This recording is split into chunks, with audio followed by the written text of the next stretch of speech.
We're not watching this WNBA Finals first game with the New York Liberty and the Minnesota Lynx, you are missing out because it is prime time right now. I don't even know what time it is. It's 11 o'clock at night. I'm way past because I woke up late and then I started watching from the beginning again. But what is happening throughout the whole entire game? Liberty is hooping on them. You got John Quell that's getting buckets early. I think she had 13 points in the first quarter, looking like prime Shaq out there. Game one against whoever is guarding her because she's fouling up and down the court. Sabrina Ionescu is hooping in the beginning of the game. As the game went on, she's kind of just throwing stuff up there. It kind of doesn't look like she's got her form down yet, or nerves are getting to her, or what. But like her shot's not falling right now. It is what it is. Brianna Stewart, same thing. She's getting her shots up, getting hacked. She's either getting hacked every single time or getting like great defense on her every single possession that she goes up. She'll hit like a little pump fake, go to the elbow, pull up, and always fall over. I don't know if she's foul baiting or if she's like actually getting hit or whatever, but she's missing a couple of those, but she's still producing. On the other end of the Minnesota Lynx, you got Nafisha Collier, who's just playing a great defensive game, especially right now in the end of the game where it actually matters, is playing amazing, but throughout the entire game, definitely deserving of her Defensive Player of the Year. You got a lot of other supporting cast. Kayla McBride, who's hitting a lot of open threes. Courtney Williams, who's getting down the lane, getting buckets, hitting her open shots as well. Even Natisha Heidman is hitting threes when it matters, getting in there, getting buckets when it matters, even being a smaller player. Obviously, you got your bigs like Alana Smith and Bridget Carlton, who's producing as well, playing good defense as they do. In the beginning, you could hear it at halftime when they were recapping what was going on for the game. It's just Minnesota Lynx basketball, from what it looks like, is they're always trying to find the best shot. They're not just trying to go down there, push the ball out, and get an open opportunity. If it's there, they want to run through their offense. They want to get the best shot available, which is understandable. They got to the WNBA Finals, so I don't blame them for doing it. But the fact of how slow it was going in the beginning and them not being able to get their shots or get their rhythm down was really hindering them in the first half. So then once that second half started to pick up, New York is missing a lot of threes. They're chucking a lot of stuff up. They're not being disciplined on getting their offensive rebounds like they were in the first half.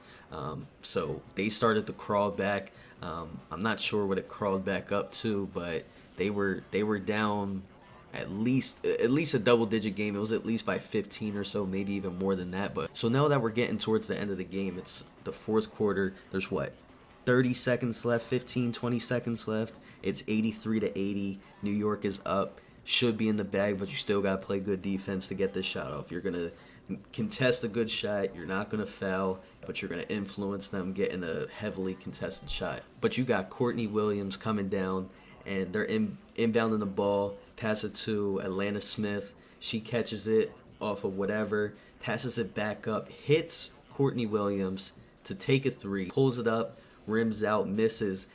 Atlanta Smith gets the rebound again, passes it back out to her, 2 for $1. Sabrina Ionescu with the terrible, terrible closeout. Fouls on the 3 and 1.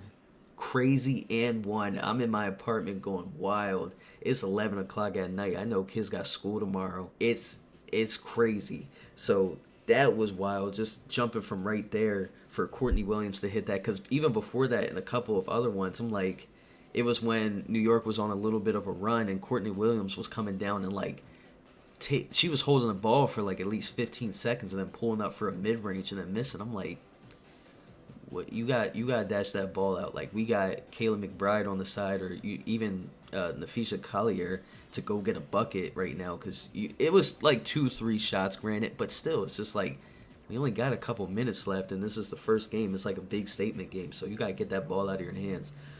Once she hit that, I'm like, yeah, I got you. No disrespect, you got it, because that was tough. Obviously, if y'all are watching the game, you already know what happens next, but hitting the free throw, going back, they're up 84-83 with 5.5 seconds. That's very vital. 5.5 seconds. New York's coming back down. They take their timeout so they could get their inbound pass on the sideline with 5.5 seconds. Jonquel Jones is trying to inbound it to them. Does it one time, forget what happens, but they don't get it. Get it another time, still don't get it. It's discrepancy of who it went out on or what happens, which was another big thing. I'm like, man, this is crazy. It's only 5.5 seconds left and all this has happened. Like, she just hit an and one plus the free throw. Now they're coming back down trying to inbound the ball, and the refs are looking at each other for a good 2-3 minutes like, I can't tell you who knocked that ball out. 3 different refs looking at all different angles. Nobody could have came to a conclusion. They had to look back at the replay for that, and obviously us at home can see that it went off Breanna Stewart's foot, but don't matter to me. I'm just watching good basketball at the end of the day. But they inevitably decide to do a jump ball. They do a jump ball. Courtney Williams intentionally creates a violation for the jump ball, where they'd rather set their defense up and get that opportunity with 5.5 seconds than them being all scrambled after a jump ball. So it was a smart play. Took it back out. Sabrina Ionescu passes it in. Breanna Stewart doesn't get anything out of it. Nafisha Collier's right there. I believe she swats it out of bounds, again showing why she's the Defensive Player of the Year. Now it's under the baseline coming out, and craziness. Sabrina Ionescu goes to pass the ball in. Breanna Stewart's right under the cup.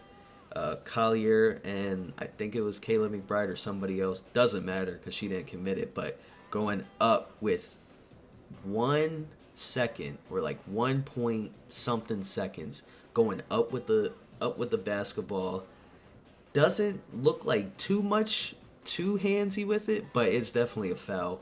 Nafisha Collier smacking her left arm as she's going up, giving her the opportunity. It's 84-83 Lynx, giving the opportunity for Breanna Stewart to go to the line to hit these free throws, and then also leaving 0.8 seconds left on the clock for the Lynx as they get that ball back. So she's going to the line. Breanna Stewart, lights are too bright, hits that first one but misses that second one. Take that quick timeout as soon as they secure that rebound. Obviously it didn't come out of anything, but it's 84-84. So going into overtime, girls are hitting their shots. They know what they need to do. Courtney Williams again hitting a big time 3. They're coming back down. The Liberty is looking desperate out there. They're trying to chuck the ball up. They're trying to get, they're getting their offensive rebounds, but they can't put them back up. Fortunately for the Lynx, they get that rebound, but then unfortunately Courtney Williams, as she's getting that rebound, gives it away to Sabrina Ionescu, and now it's a 2-point game with 30 seconds again.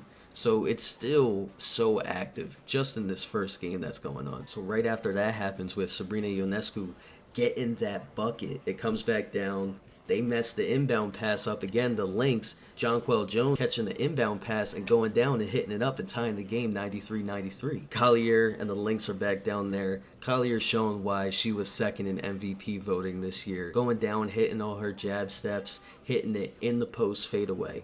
95-93. Game's tight. 10 seconds, 15 seconds coming down. Again, inbounding the ball. Liberty inbounding the ball on their half. Passing it to Breanna Stewart, coming down. Easiest layup. Can tie that game on the left side of the basket, going up. Hits off the backboard, goes off the opposite side. Lynx win game 1. Breanna Stewart is a hooper. No disrespect to her. She choked this game though. That last 5 minutes from overtime, and then that last 2-3 minutes in the regular game, just terrible. I know Breanna Stewart is going to spark next game. She should spark, and if she doesn't, there's going to be some questions about her. But I'm going up to that game. I'm ready to see what happens with that. If y'all aren't watching the WNBA Finals, y'all got to tap in for sure. Okay, I'm riding through the city, going crazy in my 98 Camry. Got no time to worry about you, cause I'm good. Chasing dreams, I ain't got no